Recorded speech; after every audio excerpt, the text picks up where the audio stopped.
ഞാൻ മറ്റു തരത്തിൽ പറയുന്നത് ശരിയല്ലല്ലോ അല്ലെ? ചെവിയിൽ പറയുന്നതൊന്നും എന്റെ ചെവിയിലായിരിക്കില്ല. അത് സാധാരണ അദ്ദേഹം ആഭ്യന്തരമന്ത്രിയൊക്കെ ഇരുന്ന ആളാണല്ലോ. അദ്ദേഹത്തിന്റെ കാലത്തുള്ള ശീലം വെച്ച് പറയുന്നതായിരിക്കും.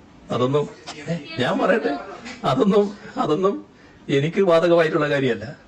പിന്നെ ഞങ്ങളൊരു മാന്യത വെച്ച് സാധാരണ മര്യാദ അനുസരിച്ചും ഇത്തരം കേസുകളിലൊന്നും മറ്റ് രാഷ്ട്രീയ ബന്ധങ്ങൾ ആരോപിക്കാൻ അധികം പോകാറില്ല. ഇത് ഒരു കേസാണ്. ആ കേസിൽ ആരാണോ തട്ടിപ്പ് നടത്തിയുള്ള തട്ടിപ്പുകാര് ഏത് കൂട്ടത്തിൽപ്പെട്ടവരായാലും നിയമത്തിന്റെ കരങ്ങളിൽ പെട്ട് എന്ന നിലപാട് മാത്രമേ സ്വീകരിക്കാറുള്ളൂ. ഇതുമായി ബന്ധപ്പെട്ട് ധാരാളം പേര് നല്ല കോൺഗ്രസ് ബാന്ധവമുള്ളവരാണ്, നല്ല കോൺഗ്രസിന്റെ ആളുകളുമാണ്. ആരുടെയും പേര് ഞങ്ങളാരും ഇതേവരെ പറഞ്ഞിട്ടില്ല. എന്താ അതിന്റെ ആവശ്യമില്ല? എന്താ അതിന്റെ കുറ്റവാളിയാണെങ്കിൽ അന്വേഷണ സംഘം കണ്ടെത്തട്ടെ, അതുമായി ബന്ധപ്പെട്ട നിയമ നടപടികൾ സ്വീകരിക്കട്ടെ എന്ന് മാത്രമാണ്. ഇപ്പോ ഇതുമായി ബന്ധപ്പെട്ട് രാഷ്ട്രീയ ലാഭത്തിന് വേണ്ടി പലതരത്തിലുള്ള ചിത്രങ്ങൾ പ്രചരിപ്പിച്ചുകൊണ്ടിരിക്കുകയാണല്ലോ. അതിൽ ചിലപ്പോ നിങ്ങൾ നേരത്തെ പറഞ്ഞതുപോലെ എന്റെ പേരും എടുത്ത് ഉപയോഗിക്കുന്നുണ്ടാവും, എന്റെ ചിത്രങ്ങളും അതിനുവേണ്ടി വക്രീകരിച്ച് ഉണ്ടാക്കുന്നുണ്ടാവും. ഇപ്പോ ശബരിമല വിഷയത്തില് കക്ഷി രാഷ്ട്രീയം കാണാതെ നിലപാടുകൾ ഞങ്ങൾ സ്വീകരിച്ചപ്പോ ഇവര് നല്ല രീതിയിലും ഏതെല്ലാം തരത്തിൽ LDF-നെ ഞങ്ങളെ മോശക്കാരായി ചിത്രീകരിക്കാൻ പറ്റുമോ അതിനുള്ള ശ്രമമാണ് നടത്തിക്കൊണ്ടിരിക്കുന്നത്. അതിന്റെ ഭാഗമായി വലിയ തോതിൽ മുദ്രാവാക്യങ്ങള്, പാട്ടുകള്, പിന്നെ സഖാക്കളെ കള്ളന്മാരെന്ന് വിളിക്കല്, ഇങ്ങനെയെല്ലാമുള്ള പലതും നടക്കുകയാണ്. ഇവിടെ ചില കാര്യങ്ങള് വ്യക്തത ഉണ്ടാക്കുന്നത് നല്ലതാണെന്നാണ് തോന്നുന്നത്. ഇതൊന്നും പറയാൻ പറ്റുന്നതല്ല, എന്നാലും പറയാതിരിക്കാൻ പറ്റില്ലല്ലോ. ഇങ്ങനെ പറയിക്കലാണോ നമ്മുടെ പഴയ ആഭ്യന്തരമന്ത്രി ഉദ്ദേശിച്ചതെന്ന് എനിക്കറിയില്ല കേട്ടോ. ഏതായാലും ചില കാര്യങ്ങൾ ഞാൻ പറയാണ്, അദ്ദേഹം കൂടി താല്പര്യപ്പെടുന്ന കാര്യമായതുകൊണ്ട് പറയുന്നതാണ് നല്ലതെന്നാണ് തോന്നുന്നത്. ഇപ്പൊ സ്വർണ്ണക്കള്ളക്കേസില് അറസ്റ്റിലായ ഉണ്ണികൃഷ്ണൻ പോറ്റി, ഈ പോറ്റി സ്വർണം വിറ്റുവെന്ന് ഇപ്പൊ കണ്ടെത്തിയിട്ടുള്ള ഗോവർദ്ധൻ, അയാള് ബല്ലാരി സ്വദേശിയായ വ്യാപാരിയാണല്ലോ.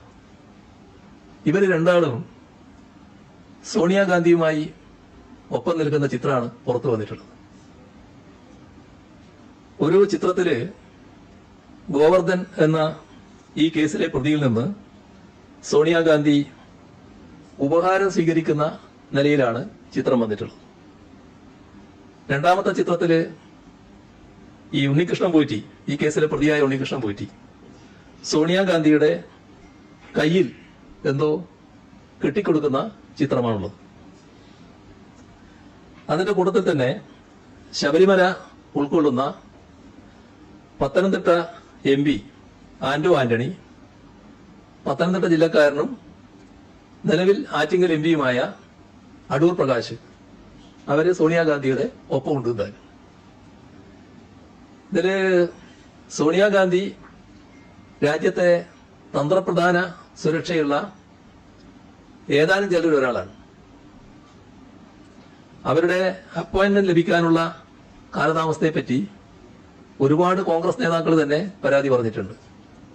ഇന്നും കേരളത്തില് ലീഡർ എന്ന വിശേഷണ പദത്തോടെ സാധാരണ കോൺഗ്രസുകാരെല്ലാം വിളിക്കുന്ന K. കരുണാകരൻ നേരത്തെ പറഞ്ഞത് ഓർമ്മയില്ലേ? 2003 അപ്പോയിന്റ്മെന്റ് ലഭിക്കാതെ കേരള ഹൗസിൽ K. കരുണാകരൻ താമസിക്കേണ്ടി വന്നു. സോണിയാഗാന്ധിയുടെ അപ്പോയിന്റ്മെന്റ് ചോദിച്ചതാണ്. പിന്നാലെ അദ്ദേഹം കേരളത്തിലേക്ക് മടങ്ങി. ഇവിടെ എത്തിയതിനു ശേഷം അതിനുള്ള നീരസം അദ്ദേഹം പരസ്യമാക്കി. നിങ്ങൾ ചിലരൊക്കെ ആ കാലത്തും ഈ പ്രവർത്തനം നടത്തുന്നവരാണല്ലോ, നിങ്ങൾക്കറിയാവുന്നതായിരിക്കുമല്ലോ. ഇപ്പോ കോൺഗ്രസിലല്ല, നേരത്തെ ആസാം മുഖ്യമന്ത്രിയും പഴയ കോൺഗ്രസ് നേതാവ് ഹിമന്ത ബിശ്വ ശർമ്മ ഇതേ ഗാന്ധി കുടുംബത്തിന്റെ അപ്പോയിന്റ്മെന്റിന് വേണ്ടി ശ്രമിച്ചു, ലഭിച്ചില്ല. അദ്ദേഹം ആ നീരസത്തിന്റെ ഭാഗമായി BJP-യിൽ ചേർന്നുവെന്ന് അദ്ദേഹം തന്നെ പിന്നീട് വെളിപ്പെടുത്ത സ്ഥിതിയുണ്ടായി. അരുണാചൽ പ്രദേശിലെ കോൺഗ്രസിലെ നിയമസഭാ കക്ഷി മുഴുവനായിട്ട് തന്നെ BJP-ആയി മാറി. അതിനു പിന്നിലും ഈ അപ്പോയിന്റ്മെന്റ് ലഭിക്കാത്തതായിരുന്നുവെന്ന് കാരണമെന്ന വാർത്ത ആ ഘട്ടത്തിലുണ്ടായി. ഇത് ഞാൻ പറയുന്നത് രാജ്യത്തെ മുൻനിര കോൺഗ്രസ് നേതാക്കൾക്ക് പോലും അപ്പോയിന്റ്മെന്റ് ലഭിക്കല് എളുപ്പമല്ല. സോണിയാഗാന്ധിയുമായുള്ള അപ്പോയിന്റ്മെന്റ് ലഭിക്കല്. അങ്ങനെയുള്ള സോണിയാഗാന്ധിയുമായുള്ള അപ്പോയിന്റ്മെന്റ് എങ്ങനെ ഈ സ്വർണ്ണ കേസിലെ പ്രതികൾക്ക് ലഭിച്ചു? പെട്ടെന്ന് കയറി ചെല്ലാൻ പറ്റുന്നല്ലോ. നമ്മുടെ ഇവിടെ മുന്നിലുള്ള നമ്മുടെ ഈ പത്രസമ്മേളനം നടത്തുന്ന ഇതിന്റെ ഹാളിന്റെ നേരെ മുന്നിൽ ഉള്ള പോർട്ടിക്കോ ഇല്ലേ, ആ പോർട്ടിക്കോയിൽ വെച്ചായിരുന്നു ഒരു ആംബുലൻസ് ഉദ്ഘാടനം നടന്നത്. ഒരു കൂട്ടർ ശബരിമലക്ക് കൊടുക്കുന്ന ആംബുലൻസ്. ആ ആംബുലൻസ് ഉദ്ഘാടന ചടങ്ങിലാണ് ഈ പറയുന്ന പോറ്റി ആ ആൾക്കൂട്ടത്തിൽ ഉണ്ടായി എന്ന് പറഞ്ഞിട്ട് എന്റെ അടുത്ത് ഉണ്ടായി എന്ന് പറഞ്ഞിട്ടുള്ള പ്രചരണം നടത്തുന്നത്. അതുപോലെയല്ലല്ലോ ഇത്. അത് ഏകദേശം ഒരു പബ്ലിക് ഫംഗ്ഷനാണല്ലോ ഇത്. അതുപോലെയല്ല ഈ ചടങ്ങിനെ നാം കാണേണ്ടത്. സോണിയാഗാന്ധിയുടെ അടുത്തെത്തലും കൈക്ക് ഇത് കെട്ടിക്കൊടുക്കലും ഒക്കെ ഇവർക്ക് എങ്ങനെ നടത്താൻ കഴിയുന്നു എന്നുള്ളതാണ് നോക്കേണ്ടത്. സോണിയാഗാന്ധിയുടെ വസതിയിൽ ഇവരെയും വിളിച്ചു കൊണ്ടുപോകാൻ മാത്രം അടൂർ പ്രകാശനും ആന്റോ ആന്റണിക്കും എന്ത് തരം ബന്ധമാണ് ഇവരുമായിട്ടുള്ളത്? ഈ പോറ്റിയുമായും ഗോവർദ്ധനുമായും എന്ത് തരം ബന്ധമാണ് അവർക്കുള്ളത് എന്ന് അവരല്ലേ വ്യക്തമാക്കേണ്ടത്. UDF ഭരണകാലത്തെ ശബരിമലയിൽ നടന്ന പ്രധാനപ്പെട്ട ചടങ്ങുകളിൽ ഈ പോറ്റിയും ഗോവർദ്ധനും എങ്ങനെയാണ് പ്രധാന പങ്കാളികളായത്? അതും പ്രതിപക്ഷ നേതാവും മുൻ പ്രതിപക്ഷ നേതാവും ജനങ്ങളോട് പറയേണ്ട കാര്യമാണ്.